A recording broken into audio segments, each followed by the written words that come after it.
Well, ladies and gentlemen, thank you for the invitation in this magnificent town of Istanbul.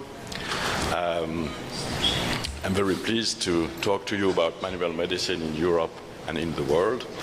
I have a double education, first as a chiropractor, which is not always like Geleneksel showed, and then as a medical doctor working as a general practitioner in a small town in Sion, Switzerland, which might even have the Olympic game in 2026 maybe. So, manual medicine in Europe and in the world. Well, the history of manual medicine begins with manual therapy. It is practiced since antiquity in many parts of the world, not very much, but like in ancient Greek, in the Roman Empire, in Turkey, England, Central Asia, China, South America. You saw some picture from the Terminator.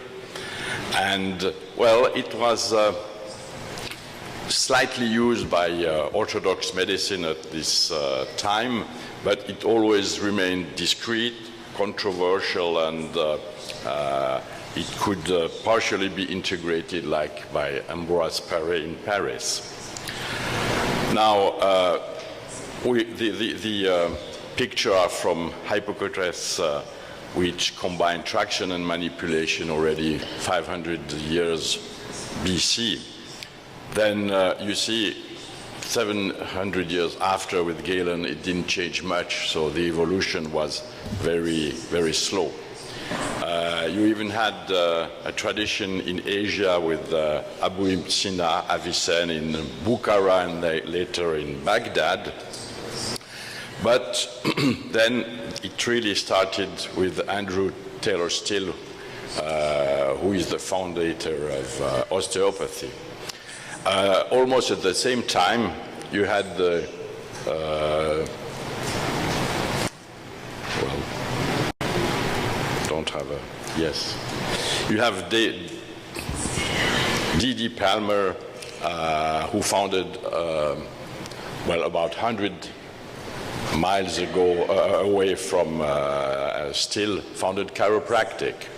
It was continued by his son, and in fact, we present those two movements as very separate. In fact, there were always contact between the chiropractor, the osteopath. Some of them studied both ways and so on.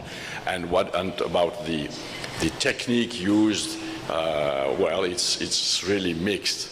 But then there are the political problems, problems of ego between people, and that can really render things very complex.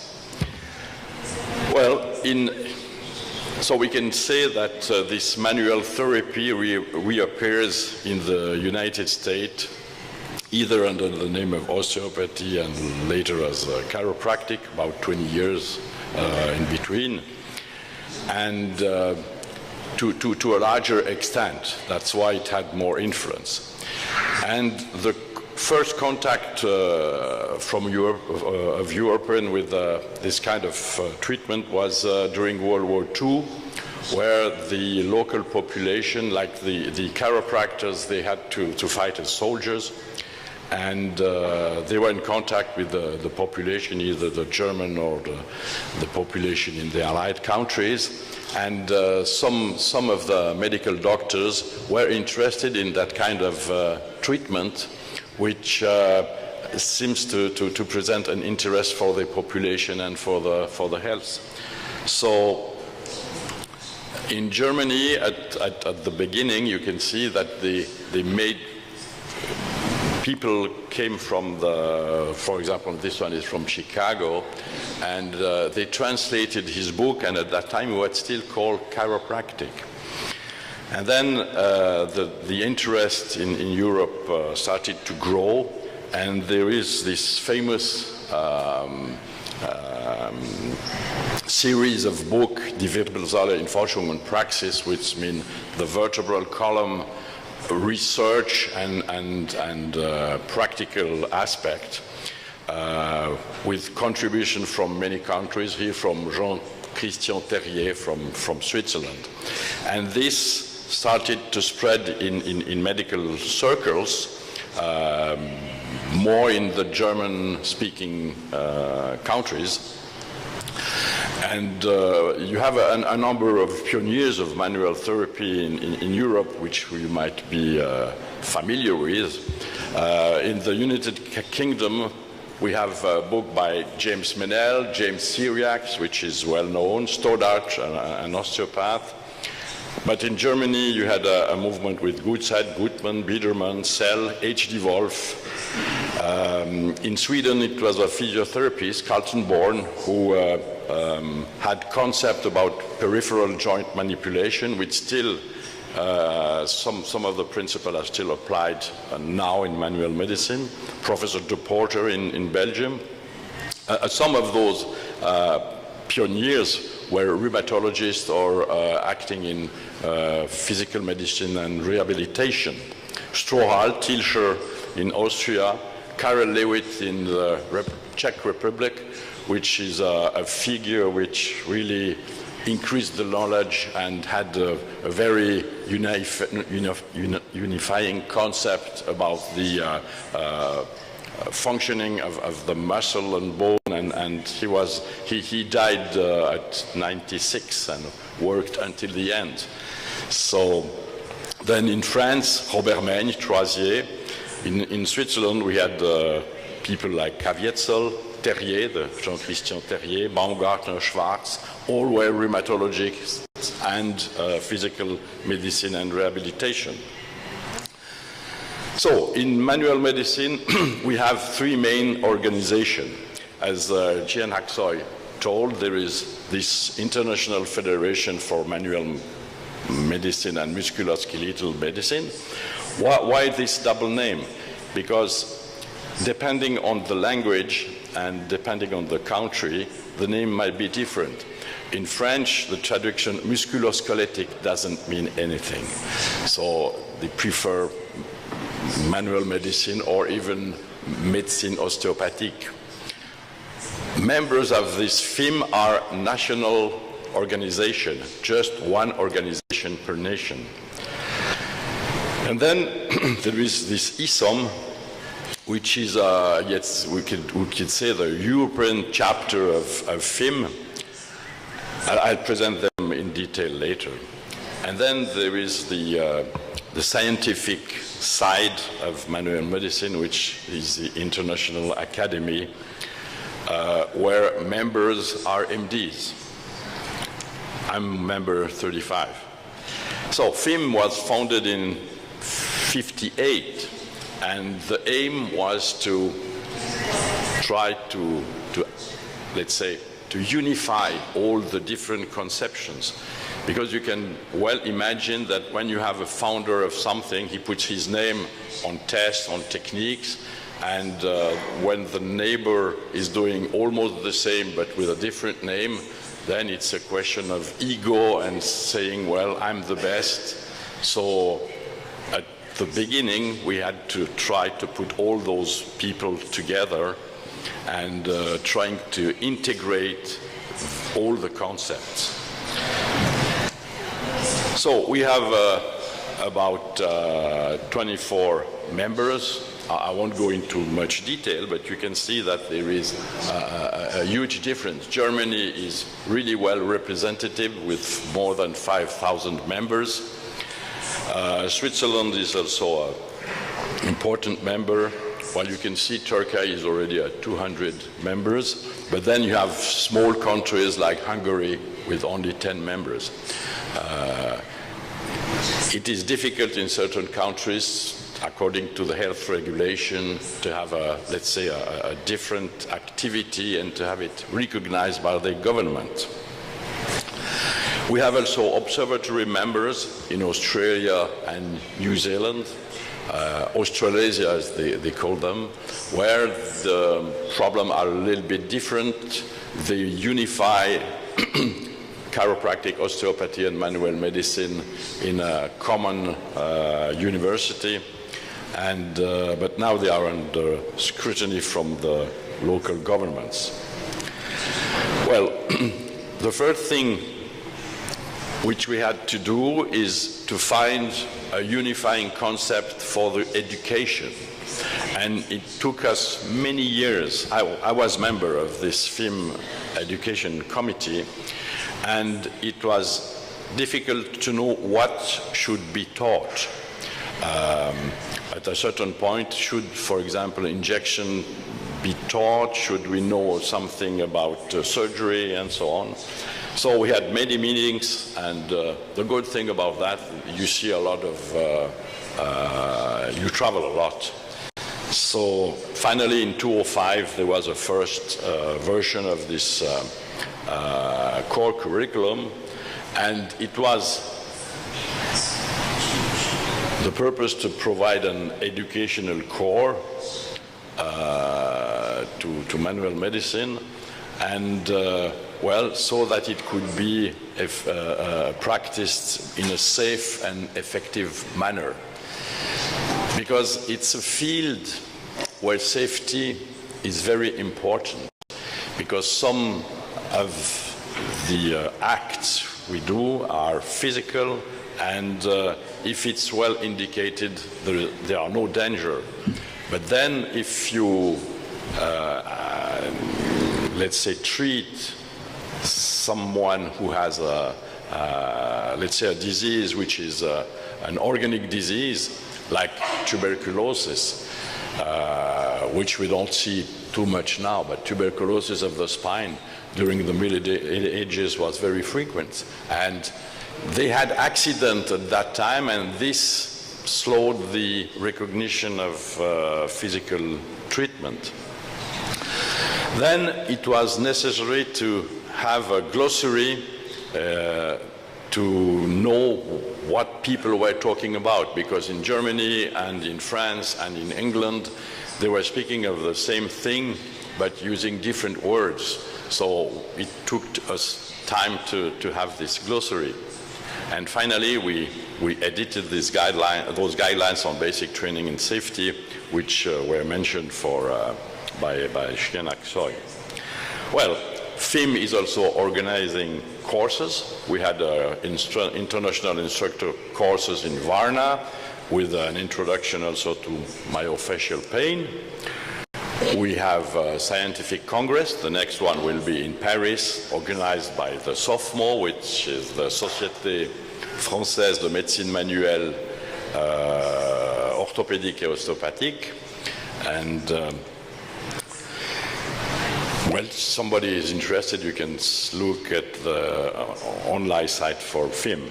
Now there is this ESOM, which is nearly attached to FIM. Here is the official website with the president, Dr. Professor Hermann Rocher. And this was developed because European problems were a little different from what you would see in Asia, Japan, or Hong Kong.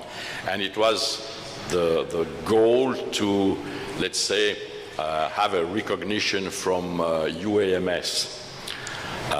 Here you have 12 countries in this association, and the goal was to finally, it was recognized that manual medicine is an additional competence for European medical specialists.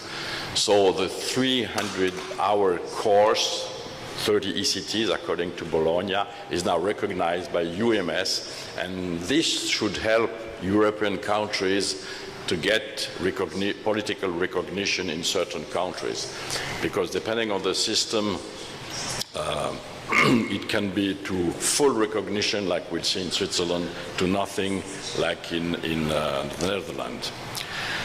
And there was the need to have a scientific platform open to individual medical doctors and allied profession, just to discuss science and to do research and to communicate about those research. So we are a certain number of members, you pay fees, but then you also have access to Congress, conference almost every year. The next one will be in Zurich, not very far from my place. And there you have people from all over the world. So what is interesting is that you are not dependent from a national association. So politics is away from this conference, and then we can talk science. There is also a scientific journal in German. It should appear in English. It's difficult to have, let's say, many journals because it's a question of costs anyway.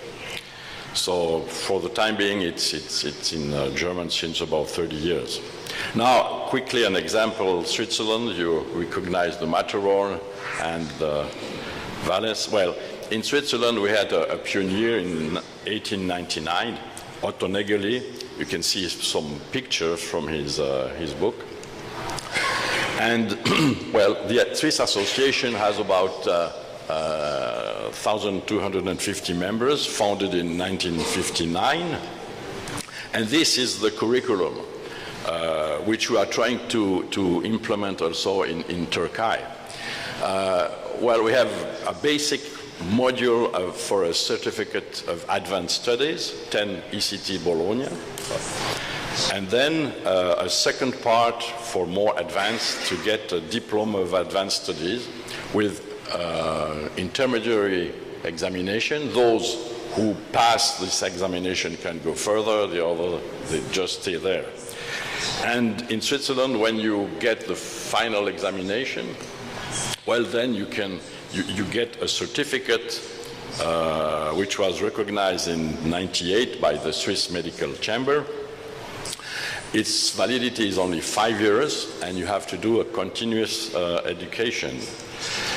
Certificate looks like that. What is interesting, it's given by the Swiss Medical Association, Swiss Manual Medicine Association, but also by the Swiss Medical Association, where we have 40,000 MDs in Switzerland. So this gives us the right to bill. And the MDs who do not have this certificate, they are not allowed to use the position manual medicine in their bills. We have books, which will be translated in English. And, well, in conclusion, I can say, what does manual medicine need to develop itself in a country? Well, it must have a structured organization, a national organization. Then it must be a structured education. And now we've fixed the standard at minimum 300 hours in the European Union and Switzerland. Well, we are not part of Europe as political Europe. And then you must have the support and recognition of the other national associations and specialists. A government recognition of manual medicine is of utmost importance because it's a way of first to have access to a cheap way of treating certain affection of the vertebral column and of the peripheral joint. And then it's a safety for the population. If there are no regulation, well, everybody can claim anything. And it's dangerous because the population, they don't know exactly what are the competences. Well, in certain countries, it's a subspecialty. In most of them, it's an additional competence. Specialty, it is that in the USA and Russian Federation. This means that with a government recognition, there is a payment by social insurance or private insurance like in Germany or Switzerland, and it should have an academic recognition by national universities, as it is the fact in France, Finland, Switzerland, and maybe I forgot some others. Well, I thank you for your attention with the view, the picture of the greatest hydrologic dam in Europe, la Grande Dixence. Thank you very much.